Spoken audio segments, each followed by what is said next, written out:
Today we're talking about arm wrestling supplements for recovery.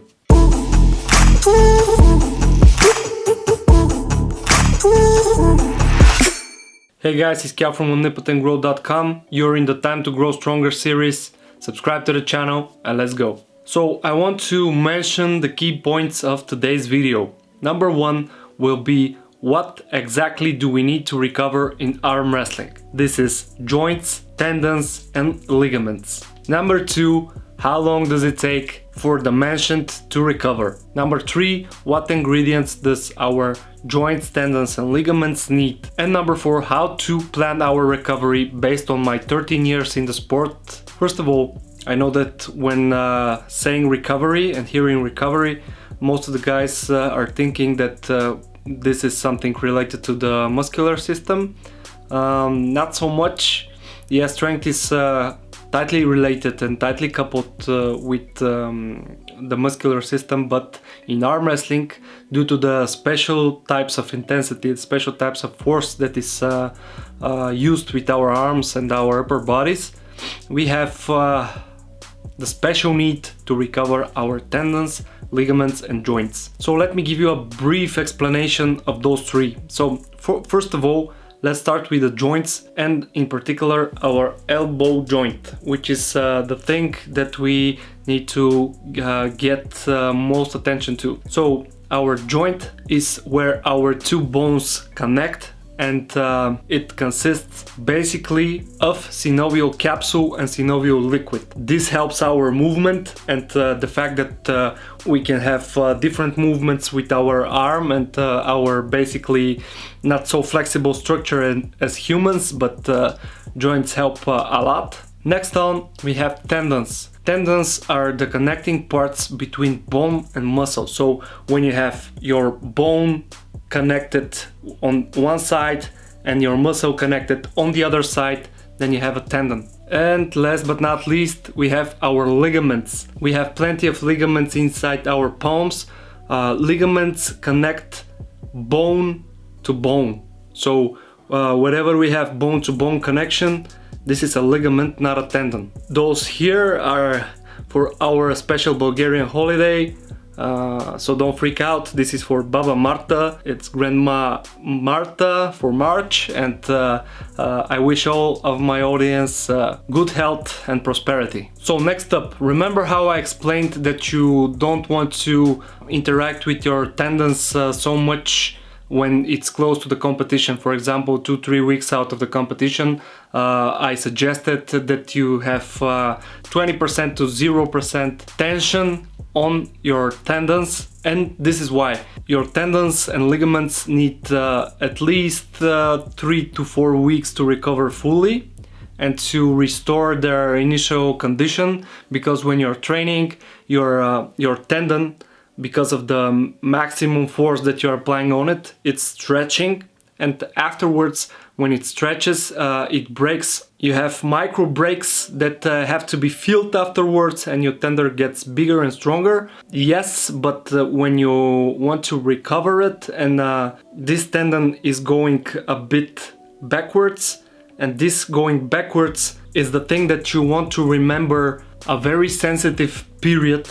And that's why I will give you my expertise here. You also don't want to take extra supplements for recovering your tendons and put on extra collagen. So with going backwards in this certain period and with the extra collagen that you're giving them, your tendons may form little knots that are not allowing your tendon to react as it's supposed to react on the day of the competition. It's making it more flexible that we want to do, and this extra material is not extracted the way we want to be extracted. I will explain further about this, but this is the key point to remember. That's why I said stick to the BCAA before the competitions and leave your body to synthesize the collagen on its own. So more great tips coming. As I said, tendons and ligaments need collagen. This is what they're made of in the most part. So what are the types of collagen that you can take? You can take protein with collagen peptides, and this is good when you're doing deliberate rehabilitation. What does this mean? This should be in off-season, ideally, when you want to give this extra material to your tendons.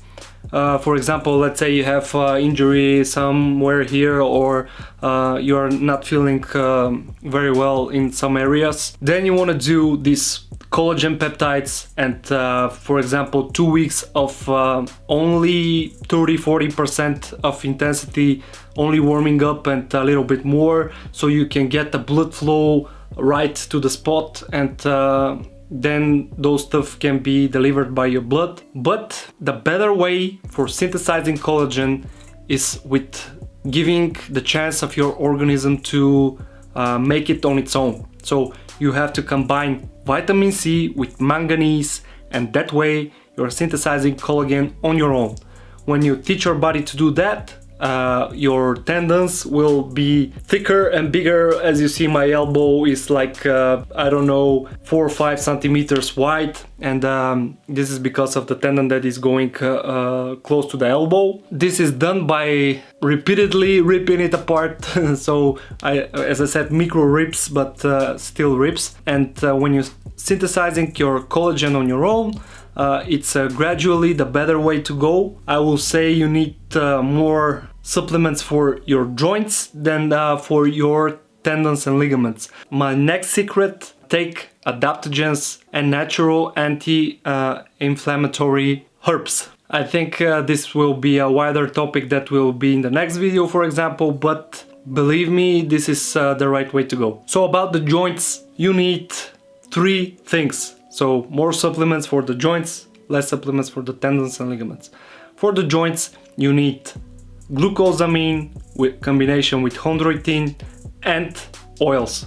So for the first 2, there are plenty of supplements out there, like Animal Flex and others that are combining glucosamine with chondroitin. I'm not even sure what is the combination in the Animal Flex, because there are too many stuff there. It most of the time is not too great to combine too many ingredients in one take.